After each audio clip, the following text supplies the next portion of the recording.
Kilig match.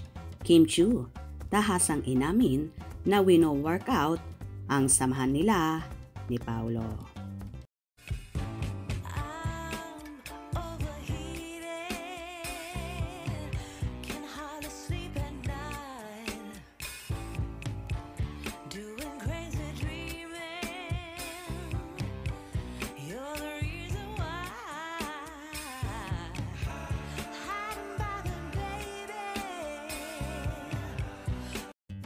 Grabe na nga ang mga naging kasagutan ng magka-love team at napapabalitang magkasintahan na ang mga kapamilya stars na sina Kim Chiu at Paolo Avellino.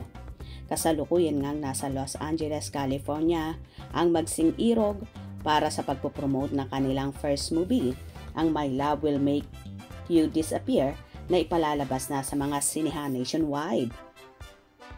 Sa Pinas ay showing ngayong March 26, while sa US at Canada ay mag-i-start ang showing sa March 28 onwards. Dumalo sila sa Thanksgiving dinner para sa Metro Manila International Film Festival, kung saan pinagkaguluhan sila ng mga naroroon.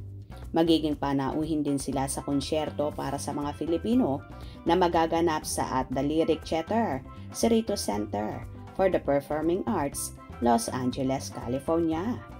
Nagkaroon din sila ng fan meet kung saan na-interview sila ng ilang press people, kung saan sari-saring mga ibinatong mga katanungan. Ang nakakaloka naman ang naging kasagutan ng Kim Pao. Natanong kasi ng host na si Mark Labella kung ano ang ginagawa ng Kim Pao every morning. At dito nga sinabi ni Paolo na nagwo-workout sila.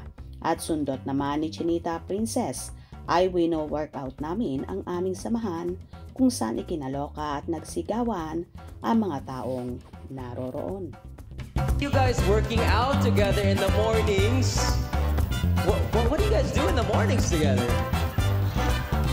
Nagbe-breakfast sabay. What are the workouts? Wini-workout namin yung samahan na. Are you guys shocked? Nagkaroon din ng 40 interviews ang Kim Pao na ikinaloka naman ni Kimi na halos naubos ang baon niyang English.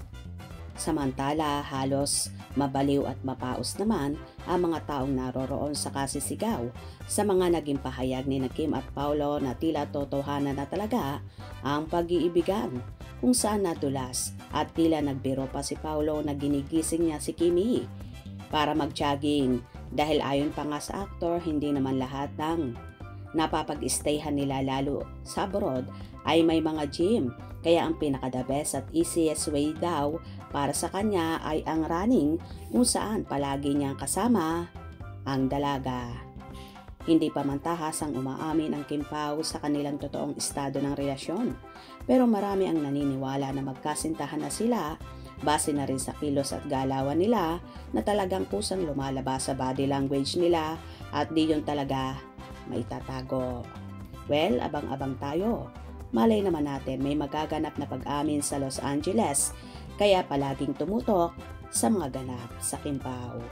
Hope you enjoyed. Please subscribe for more info.